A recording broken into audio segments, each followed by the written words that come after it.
Et une découverte fabuleuse, c'est que les bourgeons des merisiers, c'est la pulsation du parcours de la Lune par rapport au Soleil.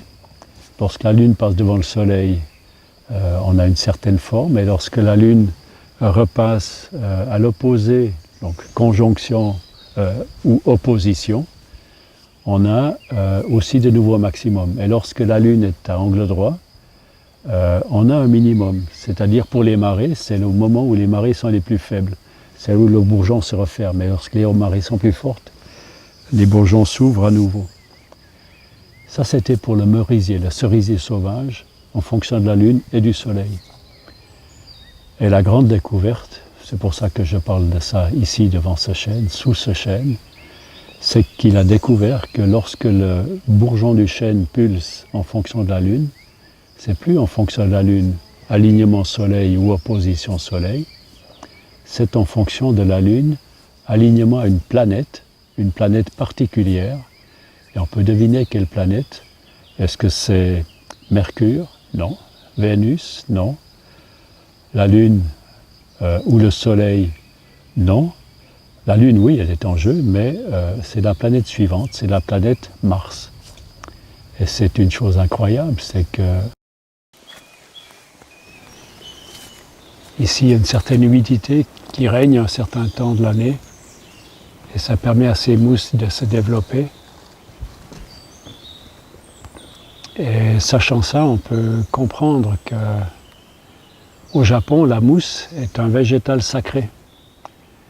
Toutes ces mousses, il y a des vrais endroits où la mousse est vénérée comme étant une des formes végétales les plus précieuses, les plus sacrées, les plus prestigieuses. Et là, on serait dans un temple pour certains Japonais. Tout est couvert de mousse. Et il y a une petite inquiétude avec ça, c'est que ces porteurs de mousse, ces buis, viennent de mourir il y a quelques années à cause de la pyrale. Et on va se demander, est-ce que ces forêts vont garder ce même aspect avec le buis ayant dépéri, ou est-ce que le buis va...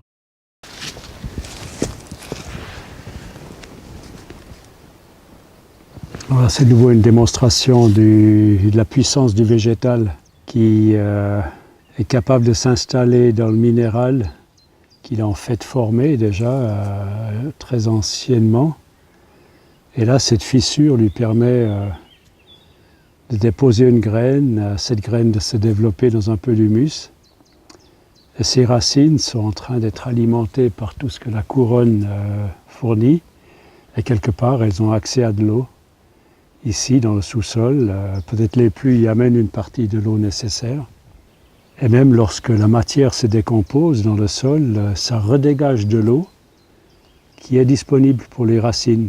Donc l'arbre se fournit lui-même sa propre eau nécessaire, pas d'une manière majoritaire, mais aussi. Donc c'est un miracle, un étonnement constant avec les plantes et avec leur puissance. Et c'est comme ça qu'on comprend que